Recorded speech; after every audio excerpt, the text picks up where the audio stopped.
es tehmu cik oke ra? Masih, yo kono didol goblok.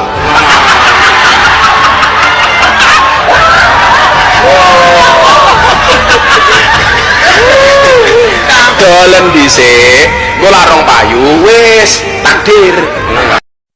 Setelah apa yang dilakukan Gus Miftah itu ya, itu tidak mencerminkan suatu sebagai ulama, karena dengan asiknya Gus Miftah yang seharusnya ceramah memberikan suatu inspirasi ataupun suatu hiburan atau juga menjadikan suatu panutan kepada masyarakat, nah itu malah mengolok-olok sebuah orang es bakul.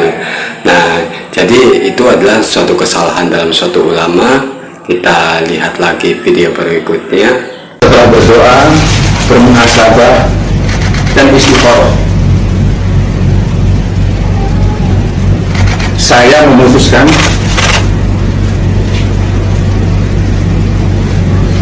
untuk mengundurkan diri dari tugas saya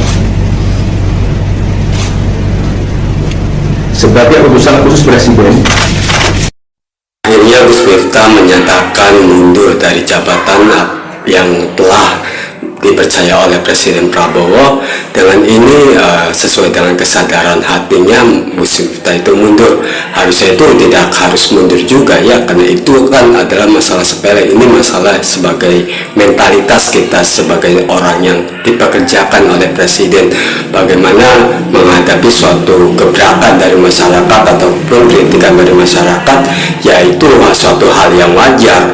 Makanya sesuai dengan prosedur yang profesional itu kan harus ada SP1, SP2, dan SP3.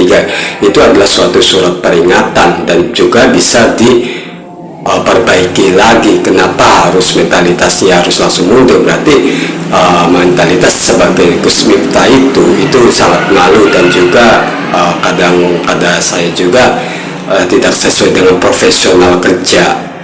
Kita lihat yang selanjutnya.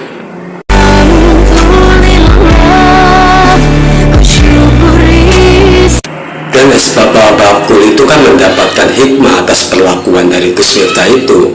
Jadi akibatnya dimarahin sama Gus Miftah, diniscayakan ataupun diledek, akhirnya trending di dunia maya, di TikTok ataupun di media sosial lainnya gitu ya.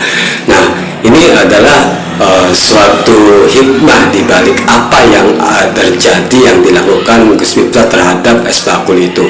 Nah untuk klarifikasi saling memaafkan itu kan sudah ada, yang kita harus lakukan kecerdasan dalam suatu bangsa itu.